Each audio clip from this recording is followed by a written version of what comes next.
Hey everyone, it's Lindsay. Just wanted to let you guys know that we are going to be doing a limited edition design to benefit Can-Do-Canines. As you know, Willie is Madison's diabetes assist dog and one of our unofficial show mascots. So in his honor, we are going to be releasing a limited edition design with 100% of the proceeds going to Can-Do-Canines so the world can get more dogs like Willie. Can-Do-Canines is dedicated to enhancing the quality of life for people with disabilities by creating mutually beneficial partnerships with specially trained dogs. I know this for sure. They also matchmake to make sure that every team is number one and will be the best for you. Our goal is to raise $1,000 to help fund the care and training of another dog just like Willie so someone else's life can be better just as Madison's has been. This limited edition design will be available from November 22nd to December 12th, 2020.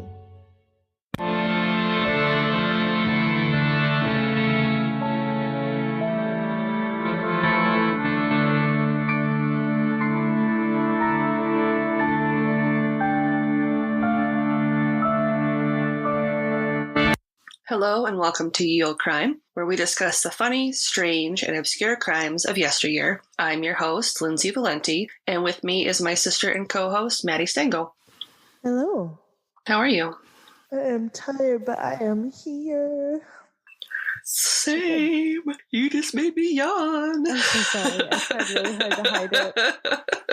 I tried really hard to hide it. I hope we probably made all of our listeners do the same.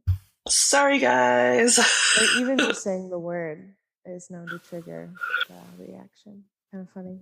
The power of words. The power of words. Sorry, side note. We are going to announce the launch of a design that I am very, very excited about. If you did not already hear it from the top, but I just wanted to give a little more detail to Can-Do-Canines and why it's so important to me. I was diagnosed with type 1 diabetes so it was 2009. I was a freshman in college. I was diagnosed super late. Type 1 diabetes is triggered by a gene, it's a gene mutation that has to be triggered by something, stress, illness, what have you. Mine was triggered by a bout of the flu. I had influenza A, and, my life kind of changed pretty drastically after my diagnosis. I changed my major. There were some health issue stuff that I had to kind of figure out. But the biggest thing was the kind of fear for me of never being able to live alone. So when I was looking at living alone, at the time, I didn't have the machines I have now that would be really helpful. It could have you live independently in a more comfortable manner. So I started looking at diabetic alert dogs. And if you don't know what they do, diabetic alert or diabetic assist, they can smell when your blood sugars are too low or if you're crashing. In my case, Willie can smell when I'm too low. He can also smell when I'm too high, which is bananas. He has a stricter range of my blood sugars than my endocrinologist, which I think is hilarious. They can get the phone, they can get help, they can go get juice or food. Yes, Willie could open the fridge if I have that rope on my door, and I don't, just because I don't want him opening the fridge all the time. But I wanted something like that. And typically it costs anywhere from $20,000 to $25,000 to obtain, raise, train, and foster, and then eventually give away a dog with that amount of skill. And that's $25,000 within 2 years generally. So it was something I knew I could never afford, especially being a poor college student with a medical condition. And so actually my father saw Can-Do-Canines being advertised on a local TV show, and my sister helped me print it out because I didn't have a printer at the time. So I went to her work and she printed out the application for me. And I applied, I interviewed, and after some just general making sure that I had the ability to take care of Willie afterwards, I was paired and matched with Willie, and he has actually saved my life twice now. So I can actually say that I would not be here without him, which is kind of crazy to say. But one thing I've noticed during COVID, which is kind of a natural progression of things, is funding for Can-Do-Canines has gone down. There are businesses that can't match as much as they used to. There are people who would donate every year that can't anymore because they have to save their own money. They lost their jobs or something changed. And so I wanted to make this t-shirt with all of the proceeds going to Can-Do-Canines, just because I personally, I can't, I can't foot a dog. I can't do the Name a Dog program because I'm the client. I'm one of those people that they're helping.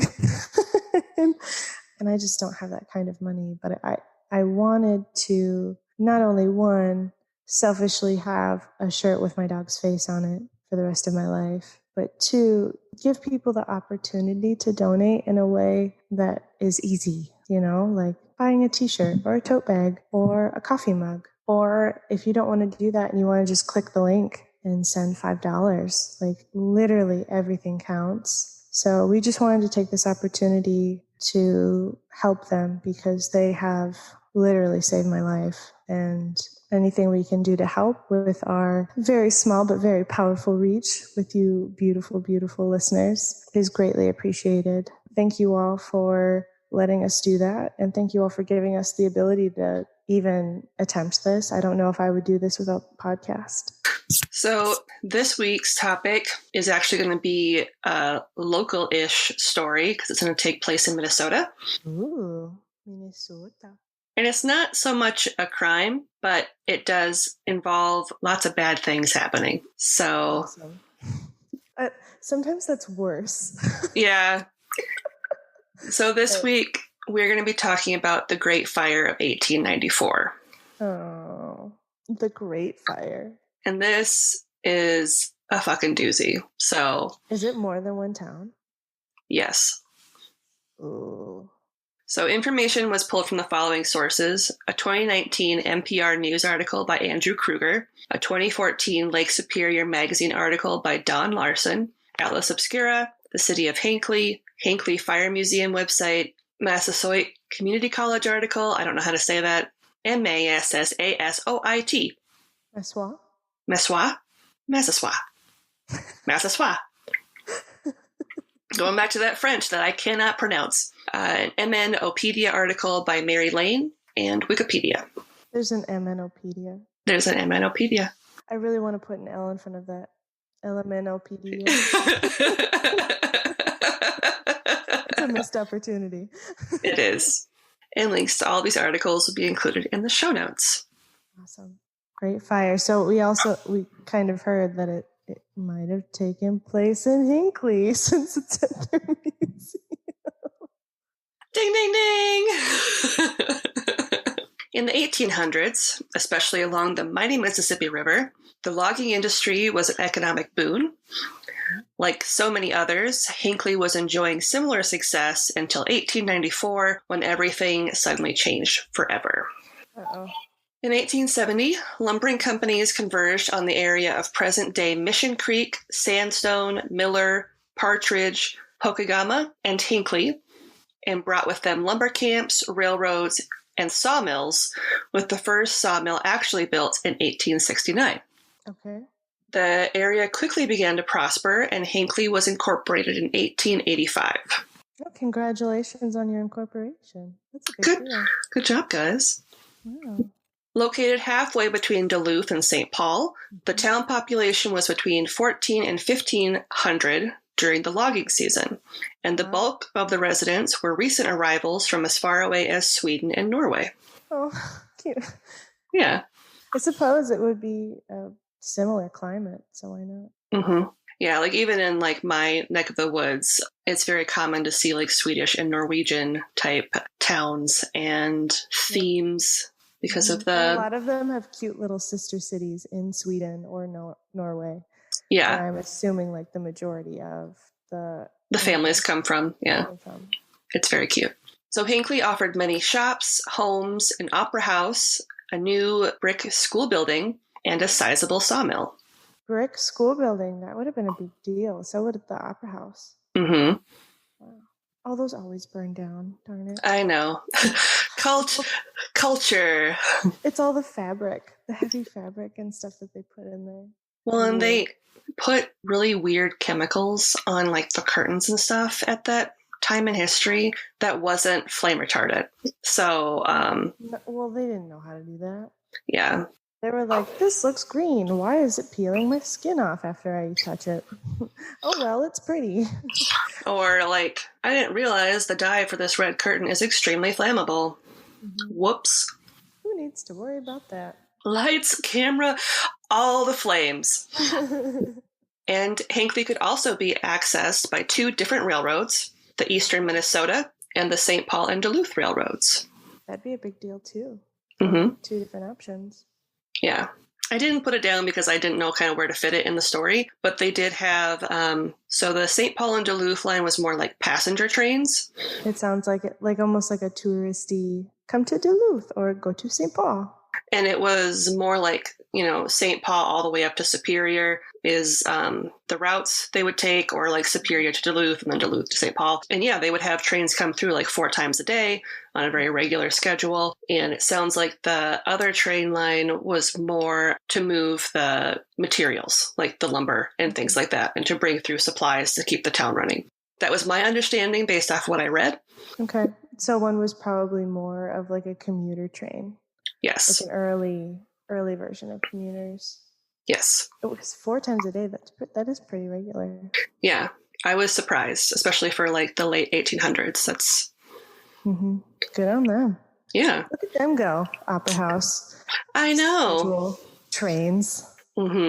So before we dive into the fire itself, I need you to be aware of the unique circumstances that laid the groundwork for this deadly and devastating blaze. It was a dog, wasn't it? It's always a dog. A dog and a boy with like a stick and a hula hoop or something. No sticks and hoops. Okay.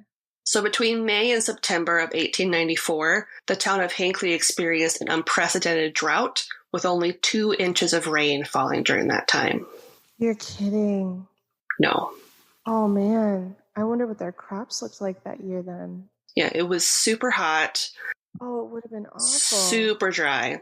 So even if it wasn't a super dry summer, which it very much was, you still have to factor in that there was 24 years of logging debris that basically littered the areas around town.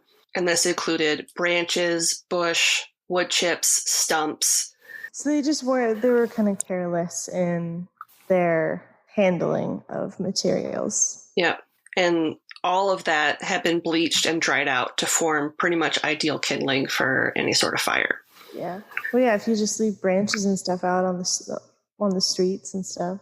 And a common logging practice at that time was to intentionally burn this debris, but occasionally it would be ignited by either lightning strikes or sparks coming off of the steam locomotives that would come in town. Makes sense. So Saturday, September 1st was just like any other warm fall day in Minnesota. It was just like any other day. Yep. This happened. And then tragedy struck. Oh, man. An unusual number of small fires littered the area, leaving a smoky haze about the town. Oh, I hate that. And this smoky, dusty haze could be seen as far south as St. Paul. Wow. And the smell of smoke lingered everywhere.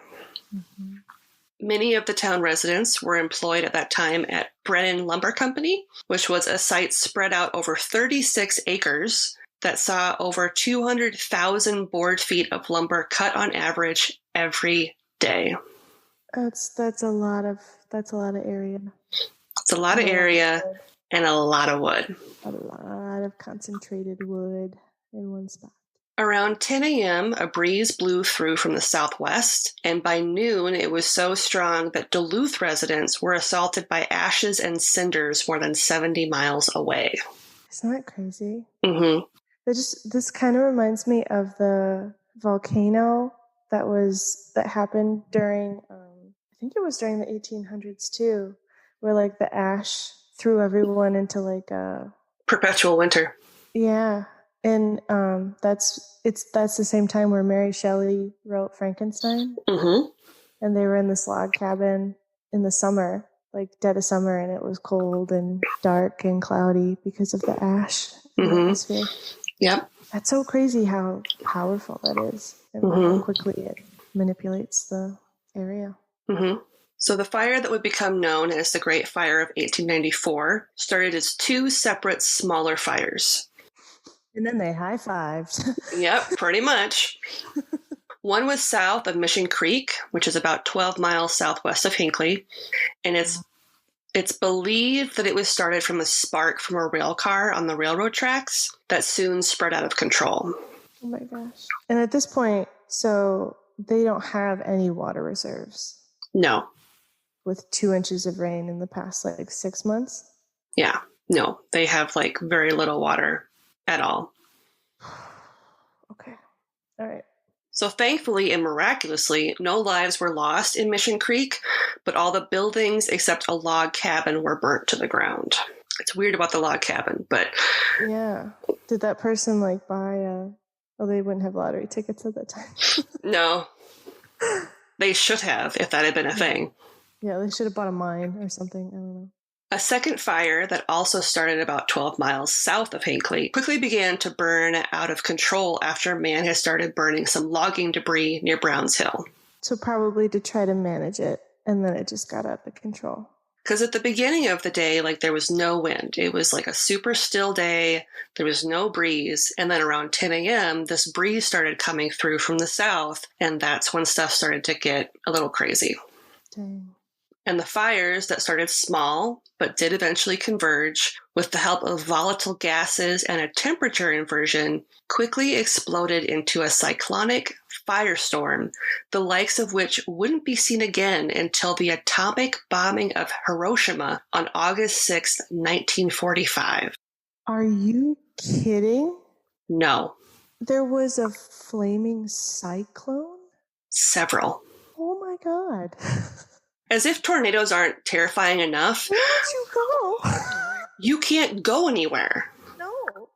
The flames reached a height of 4.5 miles into the sky. Oh my God. Do you have the kilometers? Yes. For our other people that are not in the United States, that's 7.25 kilometers. Oh my God. And to give you an idea of how terrifying this fire was, residents of Mason City, Iowa, looked north on September 1st and could see a red glow that they believed to be a fire just north of town. And what they didn't realize was that the blaze they were seeing was in fact 215 miles away.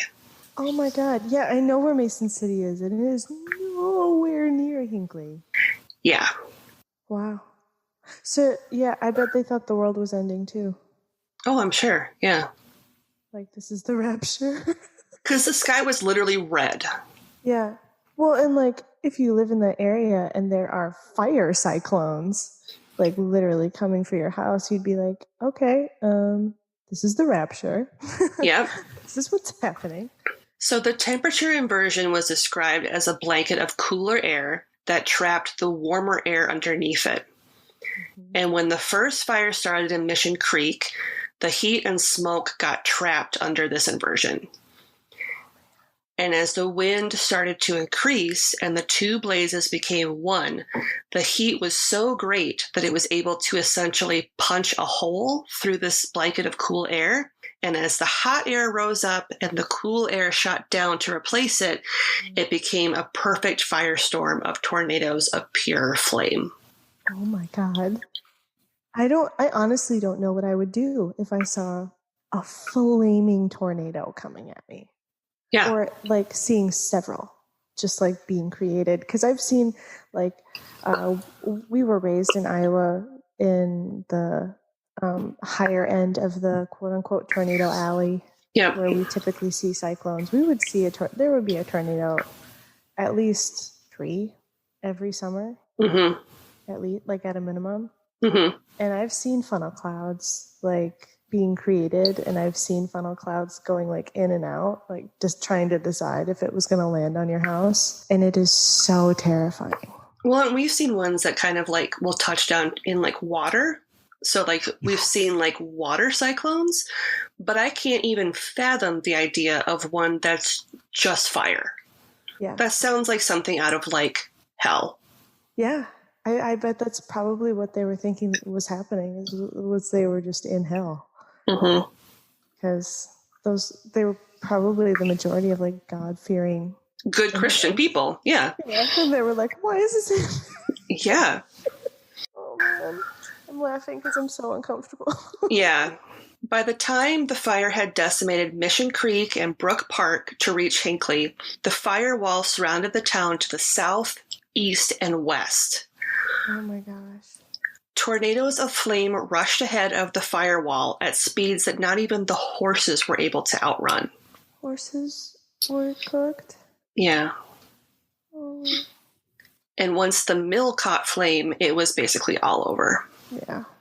Oh, yeah, because that had debris everywhere for, 36 acres? 36 acres and piles of wood. Yeah, which would just have fed the tornadoes even more. Yep. Oh, my God. Wow. Talk about a random act of God. No shit. I have never heard of anything like this. Wow. Okay. A New York Times article later wrote, quote, "Not only was every green and living thing licked up by the flames, but the soil itself was blackened and consumed, and the earth torn up in great holes and patches." End quote. Wow.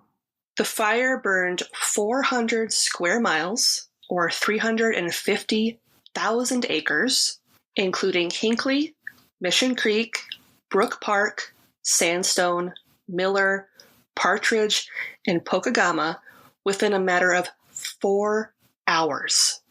Yeah, nobody would have been able to get out. It razed 6 towns to the ground over the span of 4 counties. That's insane. The blaze was so hot that kegs of nails melted into solid masses, and wheels of parked boxcars fused to the rails of the Eastern Minnesota Railway.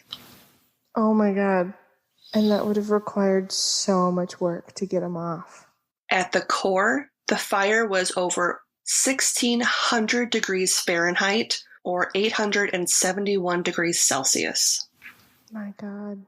Survivors in Brook Park described that the fire made a rumbling sound as it roared through the town at 2 p.m., decimating it with superheated air and wind-driven fireballs. Yeah, that makes sense. I was going to say that it would be impossible for there not to be some fireballs, or like just whatever with the wind too, and the tornado, it would pick up something on fire and toss it, creating more fire. Yep. So now we're going to go into like survival stories. Okay. Which doesn't seem possible, but people did survive. How did they say how it stopped? No, I couldn't see how it stopped. Like, I didn't read anywhere how it like just burnt itself out. Because that with the amount of power and wind and heat and stuff, how did it just end? I have no idea. Because it didn't say anywhere how it stopped. It just like, as quickly as it started, it ended. So over 4 hours, it came and went. That's insane. From noon to 4, it just decimated. And then it worked a half day and then said it was done. Yep. It was like, okay, I punched out. Yeah, I'm not going to take a lunch today, guys. Bye. Wow. Yeah, I want to know how it stopped. Like, just even the meteorological reasoning. Yeah. If like the wind stopped, or yeah, I don't know, because there wasn't any waterways that it could have like gone into, which would have like naturally sort of stopped the flames. So I don't know, and I dug around a lot, and no places listed why and how it stopped. Crazy. Okay, so if anybody's listening and knows this please write in so we can make a comment at our next episode, because I really want to know. Like, how did I do too. What's the science behind it? Mm-hmm. It's like fire cyclones, and then okay, we're done. Yeah, they just get sucked back up into the sky, and it's like, we're done. Peace out. Okay, survivor stories. It's gonna be really sad. Okay. All right, I'm ready. So some people survived by climbing into wells, although many of these people ended up suffocating due to lack of oxygen.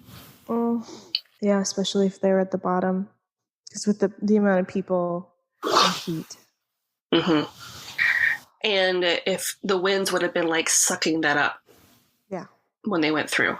So some 73 residents of Mission Creek survived in the middle of a potato field amid intense heat and flying ash, while others jumped into the Grindstone River.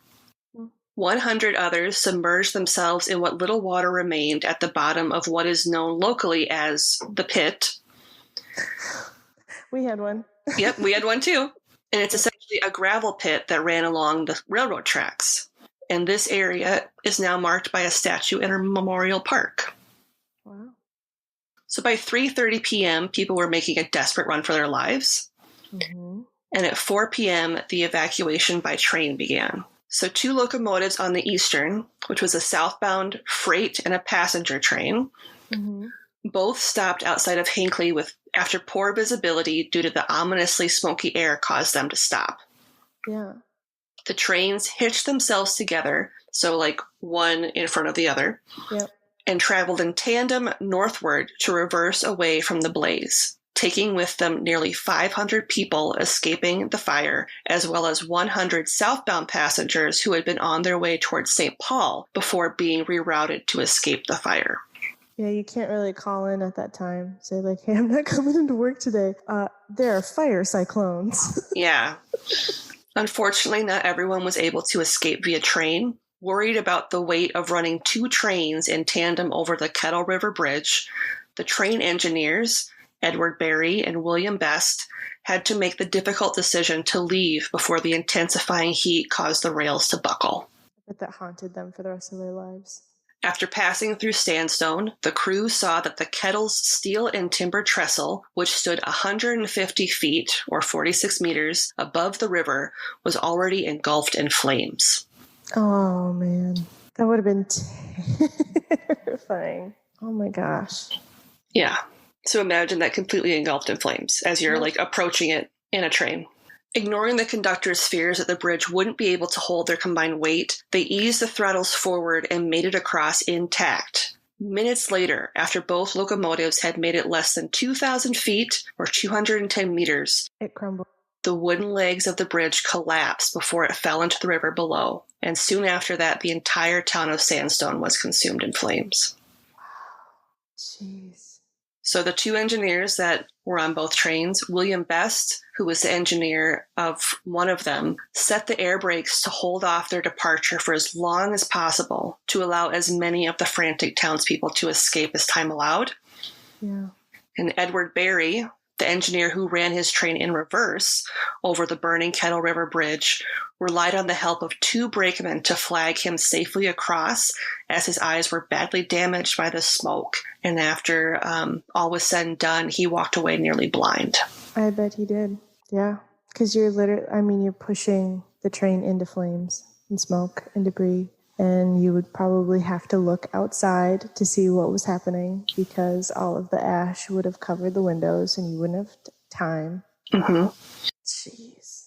These trains continued to Superior and Duluth, where the survivors were fed and cared for by the residents of both cities. 2 other trains arrived in Hinckley to aid in the evacuation efforts. A southbound train on the St. Paul and Duluth line saw engineer Jim Root, who received severe burns while he manned the throttle of the train. Yeah, I bet. They led 300 evacuees to Skunk Lake, which is about 5 miles north of the blaze, where everyone took refuge in the slimy shallows of the 18 inches of lake water to protect themselves from the immense heat and escape from the train itself, which had caught fire as it rushed to leave town. Yeah. I was wondering, because with the amount, the concentrated temperatures, heat, and I was surprised that they hadn't already caught fire. Yeah. Because it would have shattered the windows and everything. Oh, yeah. Tom Sullivan, the conductor of the train, did his best to comfort his terrified passengers as they navigated their way through blinding smoke into the relative safety of the water and the mud. And John Blair, an African-American porter on the train, made repeated trips into the burning coaches to rescue trapped and scared children, and he was the last person to leave the train once he was certain all the passengers had been rescued. Please tell me he got something. He did, and he's had several books written about him.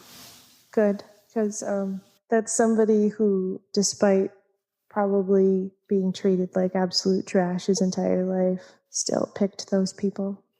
Yeah, he's noted in Hinckley and at the Fire Museum as a hero for his efforts. They all are. Yeah. Oh my gosh, I can't imagine. A hero of note is depot agent Thomas Dunn, who stayed on the telegraph at Central Station in Hinckley, sending warnings to approaching locomotives and asking for help while the fire continued to blaze and rapidly approach the station. His final transmission read, "I think I've stayed too long." And he died. Yeah. Yeah. Yeah, he would have. He was a younger guy. He was like 20s, maybe early 30s. Mm-hmm. Yeah, your lungs can only take so much. Smoke inhalation is no joke. I had a friend who fell asleep in a burn. He was sleeping when his house caught fire, and he was hospitalized for like 2-3 months just for smoke inhalation in like intensive care in the burn unit. Like it's something you don't consider as deadly as it really is. Yeah. By the time the fire had burnt itself out, 418 people had lost their lives, with more being found in surrounding First Nation communities throughout the rest of the year. And many people were considered lost or missing. Yeah. In fact, the last known victim of the fire wasn't discovered until May of 1898, and that was 4 years later. Wow. And it is believed that the death toll could actually be as high as 476. That makes sense. Because, like, there wouldn't be a good census keeping at that time, especially for First Nations. Well, and, for a logging community, who knows how many of those people who came in were just there for the season, and they wouldn't have actually been living in town, Just blowing in for the day, literally, too. Yeah. Of those that perished, 28 were killed in Pokegama and Brook Park, and around 80 in Sandstone. 100 people suffocated in a swamp, and at least 23 Ojibwe people died on the eastern shore of Mille Lacs at their hunting camp. The fire had actually melted their firearms. Yeah, I bet, knowing the temperature of the blaze. Mm-hmm. I mean, it melted nails. Yeah. Into a solid piece. That's difficult to do, in forging. Yeah. Are you kidding? That was just, in the open. Mm-hmm. It was also noted that Thomas P. Boston Corbett is believed to have perished in the fire, as his last known residence was near Hinckley. Corbett is the Union soldier who killed John Wilkes Booth after he'd assassinated Abraham Lincoln. Oh, man. On September 3rd, a state fire relief commission was formed to manage the recovery efforts, and contributions for the survivors came in from all over the world, including 500 pairs of shoes from the Montgomery Ward Company. That's really nice, because you would literally have nothing. Yeah. At all. And you would think too, just in that time frame, there's no next day delivery, there's no drone dropping of supplies, there's no planes coming in. Mm-hmm.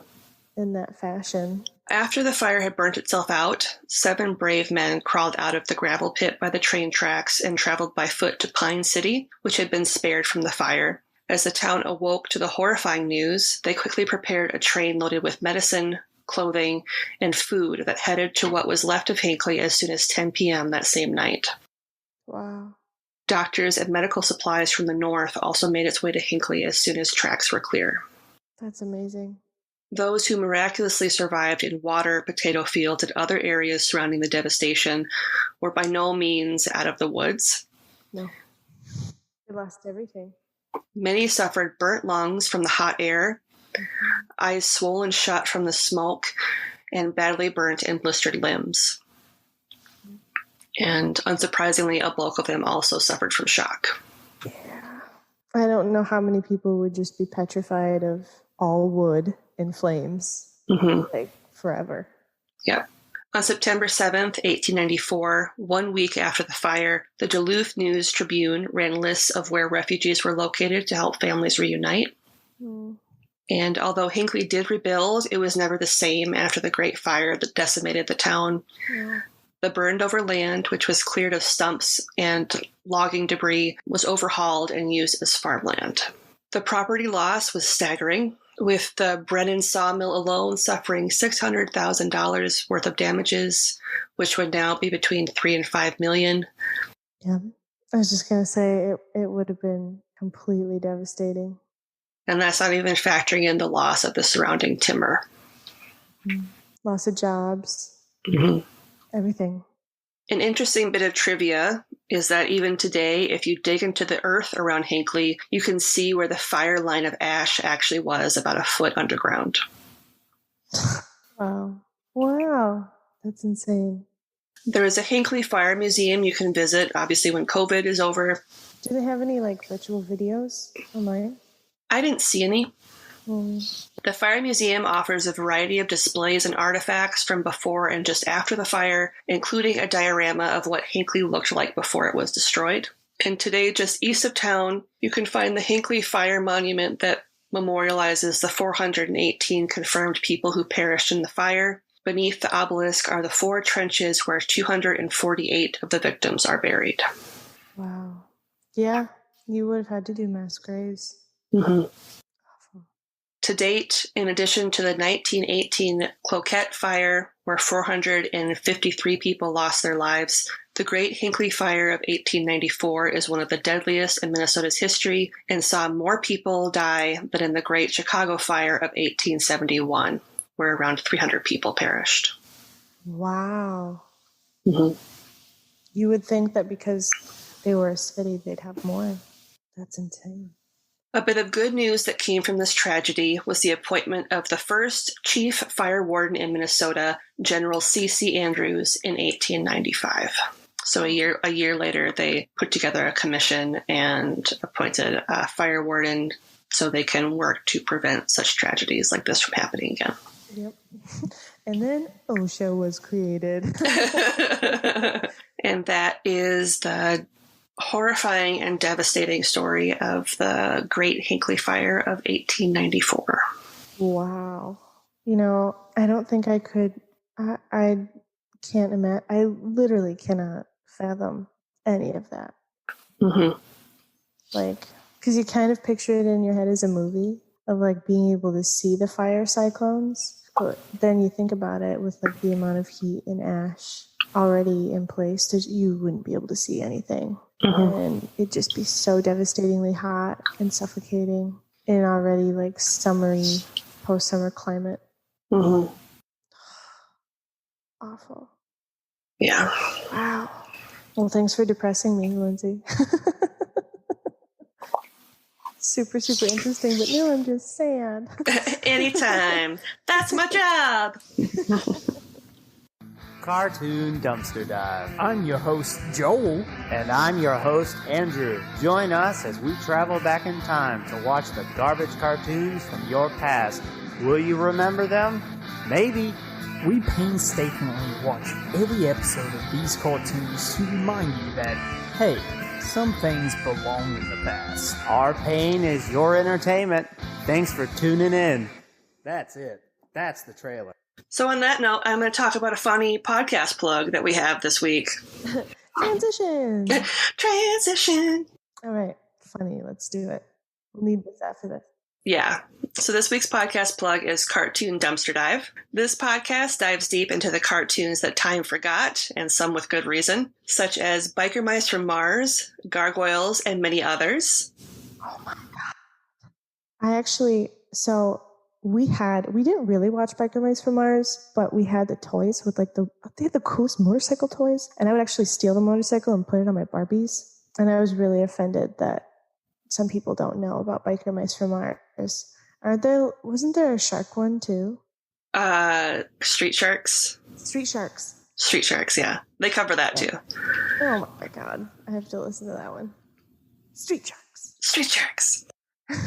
So hosts Andrew and Joel do an awesome job diving deep into the dumpster for obscure trivia, episode synopsis, and much more, so you don't have to. And they actually will watch the episodes, they will find the theme songs, they look into who the voice actors were, the company that created it, all this stuff. It is impressive how much research they do when they cover these shows. And actually, I requested a show, and they're going to do it in January, which I'm really excited for.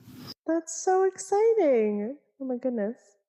So, and I cannot remember what the show is called, the little cartoon show that I asked them to cover. So it'll be a pleasant surprise in January when it comes out, because I've already forgotten what it is. So, Perfect. yeah, so I will definitely make sure that we share that with you guys if you're interested in hearing about an obscure cartoon show from my childhood. Perfect. And this week's listener question is from Ariel of the Malice podcast. Okay. And she wants to know, how do you select your topics each week? Which doesn't really apply to you, Maddie, because you don't select them. I don't select them. I like to be surprised by them. But I will say, for Halloween, you had me select them, but I picked them way before, and you didn't do it in the order I picked them, so I still kind of forgot and was pleasantly surprised. And for August too, you suggested yep. For our birthdays. You picked all the topics, so. Mm-hmm. And I'm like, this sounds cool, and then I pick a bunch, and then I'm like, I forgot already. Yeah, it's brand new. So what people don't realize is our podcast is really the only area of my life where I am extremely OCD about keeping track of things. So I would say a few years before we actually started the podcast, I started putting together a spreadsheet of like a Google Sheets document where I would keep track of like story ideas and links for a potential podcast that I wanted to start sometime in the future. So I actually have a Google Sheet document that has almost 300 lines of potential like topic ideas. And she has them categorized too. Like, what's true crime? What's horror? What's a haunted story? What is like a natural disaster? Yeah, so I have them organized by the subject, the main topic, the location of the story, the time period that it took place in, and then I have like up to 12 columns where I could put reference links. So, yeah, this is the only thing. Yep. I like keep track of all like the post dates, the episode numbers and titles, what podcasts we're going to plug, what ads we're going to run. So I'm actually very proud of it. Yeah, it's really awesome. You do a really phenomenal job. Thank you. And as far as like the topics, thank you. I just kind of go through and I try to mix it up so it's not like two paranormal stories, one right after another, with the exception of Halloween and like October, obviously. If one of the topics that we cover ends up being really dark, one week I try to switch it up with something that's a little bit lighter the following week. Mm-hmm.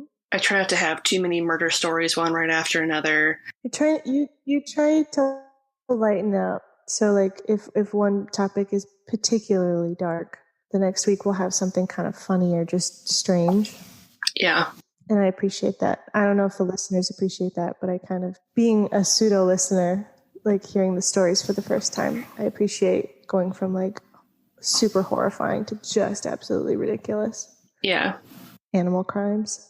Yeah. That's still one of my favorite episodes. I know, same. Well, and there are already multiple times this year where I have had a certain topic in mind, and then when I started actually doing the research, I just wasn't feeling it at the time, so I ended up swapping it out with something else. It's kind of a juggling game for me. Like, it kind of depends on what I feel like researching and writing for the next week, because, like I said, it could be something where I've had it on the schedule for months, and then by the time I get to it, I'm like, you know what, I don't really want to cover this one right now. I'm going to cover something else. So, never mind. Yep. And no one's gonna really know but me what the, planned topic was that week. I mean, like I mentioned last episode with Black Bart, I had planned to cover that one like probably 10, 15 episodes ago, and then I just pushed it back. Side note, Dad was disappointed that I didn't know about it. I knew he would be. I knew he'd be so upset. He was like, I can't believe you. And I was like, I'm so sorry. I've let you down. Oh, man. Yep. He was like, how? So, how dare you? I know. All right. Would you like to talk about something good? My something good is going to be just the worst. It's the t-shirt again. I'm just so excited that I get to have merch with my dog's face on it. And then I will see people that I love and care about also have shirts with my dog's face on it. And it'll all go to charity. Like that's been my highlight, this is something that I've wanted to do for a long time, but I've never had the means to do it. Like, even if I were to make a Willie t-shirt, like 6 people would get it, you know, and I would have to do something strange. But with this outlet, this podcast, we have the potential to actually raise some good money. So I'm just really stoked. And it's just such a good picture of him. He just looks so beautiful. And happy. I get one in every color. I know. Well, because we background of that photo, I was next to him, and we did like I was starting a new job, and they were like, "Can you send us a picture of you and your dog so we can like share it with the group as like this person's starting soon?" And I was starting at the U in general internal medicine, so it got circulated to like 100 people or something crazy like that. And it was just me and Willie making like the dumbest happy faces, like with our heads tilted, like, hey. Yeah. It's still today one of my favorite pictures of him. Yeah, it's a really good picture of him. One of my favorites. He's so handsome. He is very handsome. But yeah, that's my favorite thing. What about you? My something good is yesterday, which by the time this comes out, it will be like 4 days ago. I went up north with my oldest to go drop some stuff off for my mother-in-law and also pick up a new dining room set from my sister-in-law. And it's probably the first time that my oldest and I have spent quality one-on-one time together in a really long time. Yeah. And so that was kind of nice to spend literally 5 hours in the car together and just kind of hang out. We were listening to podcasts together. Turns out she's a really big fan of the Truth and Scare podcast. So shout out to you guys, to Cindy and Nico. She really likes you guys. I did have to censor some of the episodes where the murder topics I knew were super dark and I didn't want her to listen to those. Fair. So she is still young. Yeah, she's 12. So I don't need her learning about like the toy box killer. Like that's a little bit of a darker topic she doesn't need to know about. I don't think anybody should know about it. Well, we should, but like, no. Yeah. I mean, I do. I recognized it. And I was like, nope, we're skipping ahead.